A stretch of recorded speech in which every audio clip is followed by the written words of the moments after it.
Est-ce que vous pouvez nous dire ce que c'est que le lymphome? Une maladie du stanum, peut-être de la moelle épinière, non? Le lymphome, je sais que c'est une maladie de sang, ou je ne sais pas trop, je ne sais pas vraiment pas trop. Il y a beaucoup de gens, quand on nous dit vous avez un lymphome, on va faire de la chimiothérapie. Oups, donc j'ai un cancer. Bah oui, vous avez un cancer. C'est un cancer, mais exactement, je peux pas vous dire. Le lymphome, c'est le cancer du système lymphatique.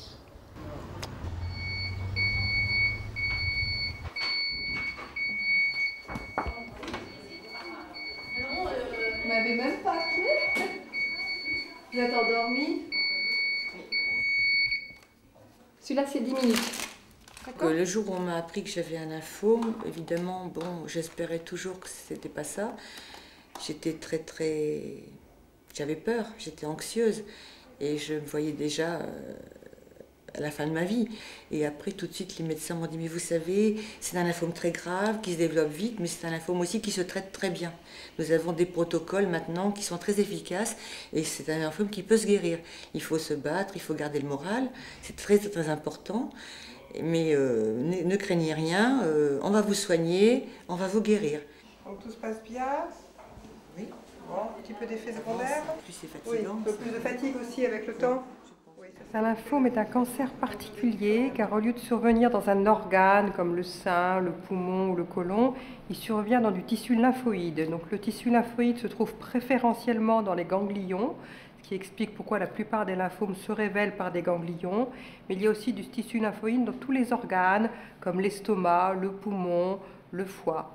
Donc c'est une présentation clinique très différente des autres cancers. Il y a à peu près 2 ans, quasiment jour pour jour, je suis allé chez le médecin parce que j'avais mal à l'épaule et que j'avais découvert une petite boule sous l'aisselle. Et sur le moment, je voulais vraiment montrer que la douleur à l'épaule et mon médecin a trouvé des grosses adénopathies au niveau du cou. Il m'a appris avec mon père et ma mère que j'avais une maladie d'Hodgkin. C'est vrai que sur le moment, j'ai pas trop compris ce que c'était, parce que c'est vrai que maladie d'Hodgkin, c'est pas quelque chose de commun qu'on entend souvent. On m'a annoncé que j'avais la maladie de Hodgkin aggravée. Ouais, mais c'est vrai que c'était carrément au dernier stade. Quand on me l'a annoncé, ça m'a fait grosso modo beaucoup moins d'effet que le fait qu'il m'annonce que ce soit de la chimiothérapie, donc qui est un cancer, ça c'est clair. Voilà, ça a été nettement plus clair que le mot lymphome. Et puis voilà, quoi, ça m'a pris 2 jours, vraiment 48 heures hyper pénibles, où ça remet en question tellement de choses, c'est une évidence. Ça implique le fait qu'on peut mourir du jour au lendemain, ça implique énormément de choses.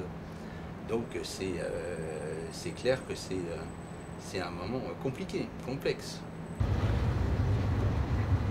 Ce qu'il faut savoir, c'est quand même le lymphome est une maladie très fréquente puisqu'elle touche 12 000 personnes par an, mais très méconnue. Très méconnue du grand public, d'une part, et souvent absolument inconnue des personnes qui se font diagnostiquer. Lorsqu'on parle de notre maladie à nos proches ou à nos amis, bien souvent il faut passer un temps important pour expliquer qu'est-ce qu'elle est cette maladie. Donc c'est déjà pour certaines personnes assez difficile d'en parler, mais si en plus de ça il faut faire un cours de médecine et d'anatomie, ça devient compliqué. Alors je suis venue dans cette association car moi-même j'étais atteinte d'un lymphome en 2004 et j'ai pu constater qu'il y avait un manque d'information terrible au niveau des malades. Donc j'ai commencé à la sortie de chambres stériles, j'ai commencé à pianoter sur un forum et j'ai fait savoir que je voulais créer une association. Et c'est des lymphomes qui, avec ce type de traitement, ont des bons taux de guérison aux alentours de 60-70%. Moi, je n'ai pas bien fait la différence entre le lymphome folliculaire et le lymphome B à grande cellule. Est-ce que c'est la même chose ou est-ce que c'est très différent? C'est très différent. C'est quand même l'impression d'avoir une bombe dans le corps qui fait tic-tac, et au même moment, on a plutôt tendance à dire, revenez dans 10 ans. Pourquoi vous venez à cette réunion aujourd'hui? Parce que ma mère en fait partie et donc je dois participer, c'est normal. Est-ce que vous avez envie de trouver des réponses aux questions que vous vous posez? Ah oui, vraiment. Lesquelles par exemple? Qu'est-ce que c'est vraiment? Si c'est vraiment très dangereux, qu'est-ce que ça apporte? Si on peut en guérir rapidement, si on peut trouver beaucoup de solutions, etc. Mon docteur m'a dit, mais pourquoi n'allez pas à cette réunion, vous aurez certainement des informations complémentaires. Et je pense que j'ai obtenu ici des réponses que je n'ai pas eues ailleurs. Je pense que c'est très important d'avoir une association où on peut discuter tous les problèmes pratiques de la maladie. Et ça, c'est très important au niveau psychologique, parce qu'une fois qu'on parle de quelque chose caché que chacun vit d'une façon différente de l'autre, de partager cette expérience, elle est très enrichissante pour ces patients, parce qu'ils voient qu'en fait, ils ne sont pas seuls et qu'il y a d'autres personnes, qu'il y a des personnes qui sont guéries de cette maladie, qu'il ne faut pas avoir peur. Quand on parle avec d'autres patients qui sont dans les chambres, à qui on a besoin de remonter le moral, quand on est comme eux, c'est-à-dire que c'est pareil, on est sur un pied d'égalité face à la maladie. On peut se permettre de dire des choses et d'aller au cœur de ce qu'ils sont, de ce qu'ils ressentent, de ce qu'ils pensent, de toutes leurs peurs, parce que c'est des peurs terribles, c'est des peurs foudroyantes. Et que des gens qui aient eu ça ou qui l'ont, je sais pas, enfin qui soient en contact avec cette maladie puissent aider d'autres personnes qui sont malades et qui souffrent, c'est absolument fantastique, ça c'est clair. Ça me touche parce que j'en ai été atteint et parce que y a des tas de gens qui peuvent chercher l'information et parce qu'il n'y a pas grand chose en France, que c'est une des seules associations sur le lymphome. Ouais, j'essaye d'apporter quand même ma touche personnelle. Il se trouve que j'ai été à titre personnel et à titre familial par mon frère touché par cette maladie.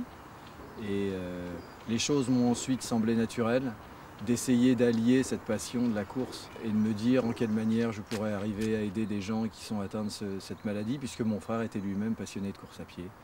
Donc voilà ce qui explique aujourd'hui ma démarche avec France Lymphome Espoir. C'est important pour faire connaître cette maladie, montrer aux gens qu'il y a beaucoup de choses qui se développent en termes de traitement autour et que ce n'est pas une fatalité et qu'on y arrive. Il y a des gens qui sont très compétents en France pour les traitements de ces maladies et je pense que c'est important de montrer qu'on est capable de les aider au maximum. Mais moi j'ai envie de me dire que je suis guéri parce que ça fait 2 ans que j'ai appris que j'étais malade et que ça fait 1 an et demi que je suis plus retourné à l'hôpital pour faire des chimios. Et qu'à chaque fois que je fais des bilans, tout se passe bien et qu'il n'y a pas de souci. Donc oui, j'ai envie de dire que je suis guéri. Et espoir, je pense que c'est le mot le plus important là-dedans. Le but, c'est vraiment de dire c'est quelque chose de difficile. Vraiment, ça va être difficile pour les gens, mais derrière, il y a un espoir.